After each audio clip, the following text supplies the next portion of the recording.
Tampering అని చెప్పని అనుకుంటే అమాయకత్వం అవుద్ది. ట్యాంపరింగ్ అని చెప్పని అనుకుంటే సరే ఏం జరిగింది అనేటువంటిది పక్కన పెడదాం. ట్యాంపరింగ్ అని చెప్పి మమ్మల్ని మేము అనుకుంటే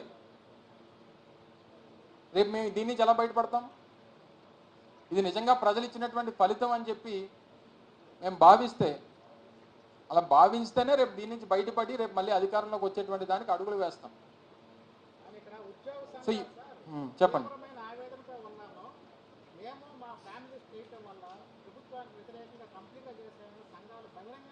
సరే ఇప్పుడు ప్రతిదీ ఇప్పుడు మేము పథకాలు ఇచ్చినటువంటి వారు లేదా పథకాలు తీసుకున్నటువంటి వారు లేదా ఇళ్ల పట్టాలు ఇచ్చినటువంటి వారు వివిధ సంక్షేమ కార్యక్రమాలు ఇచ్చినటువంటి వారు ఏది చేసినా వచ్చినటువంటి ఫలితాన్ని తర్వాత దీన్ని క్లెయిమ్ చేసుకుని మా వల్ల మీరు ఓడిపోయారు అనేటువంటి ప్రతి ఒక్కరు చెప్తాడు. ఇప్పుడు పనిచేసేటువంటి ఉద్యోగస్తులు ఇప్పుడు సిపిఎస్కి సంబంధించి ఒక ఆల్టర్నేటివ్ని మేము ప్రభుత్వంలో ఉన్నప్పుడు ఒక ఆల్టర్నేటివ్ చూపించాం, దాన్ని వారు యాక్సెప్ట్ చేయలేదు.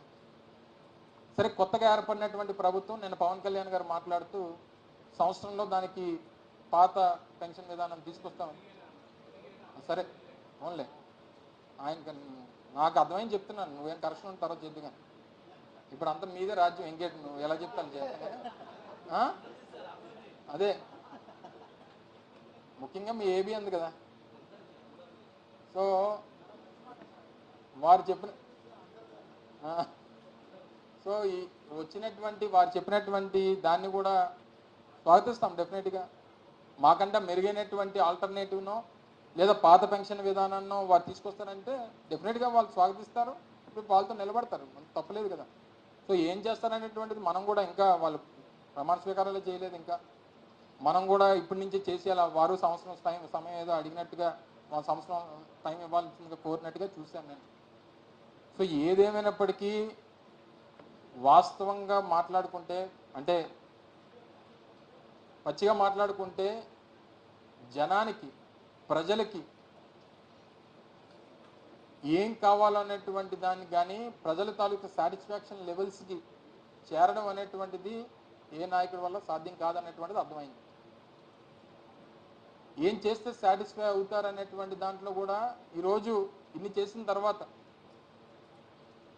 చెప్పినటువంటి ప్రతి హామీని నిలబెట్టుకున్న తర్వాత సరే మీరు అన్నట్టు 1 or 2 ఇష్యూస్ ఏదన్నా ఉన్నా ఈ స్థాయిలో నిలబెట్టుకున్న తర్వాత కూడా వారిని ఏ రకంగా మనం సాటిస్ఫై చేయలేకపోయాం అనేటువంటిది ఫలితాల్లో అర్థమవుతా ఉంది.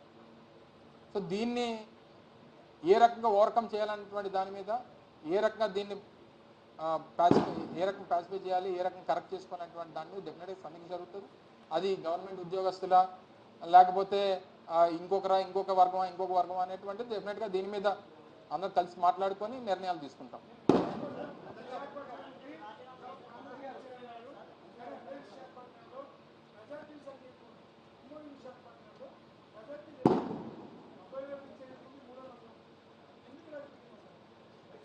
పర్సంటేజ్ మీరు ఇప్పుడు విశాఖపట్నంలో 90,000 దాటినటువంటి భీమిలి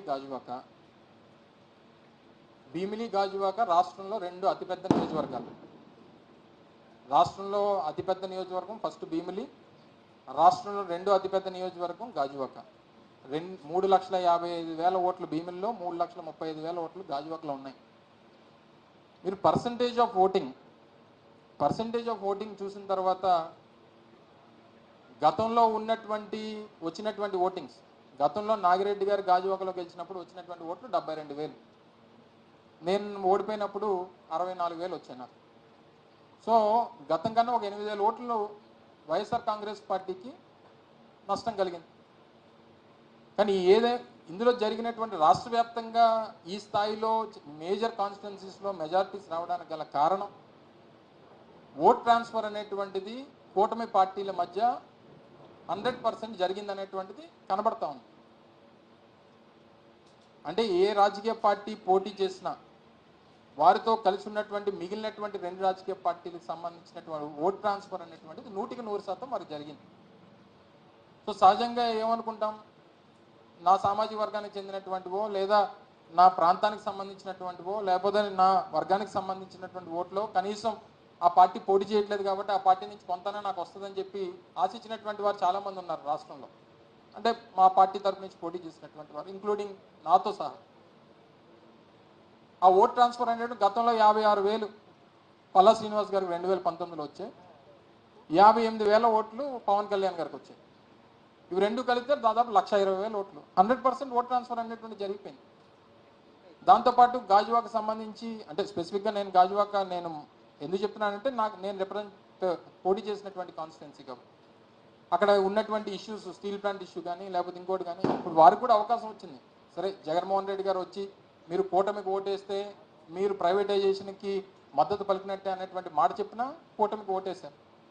కానీ ఈరోజు కేంద్రంలో ఉన్నటువంటి పరిస్థితులు, తెలుగుదేశం పార్టీ అవసరం ఈరోజు కేంద్రంలో భారతీయ జనతా పార్టీ పడింది.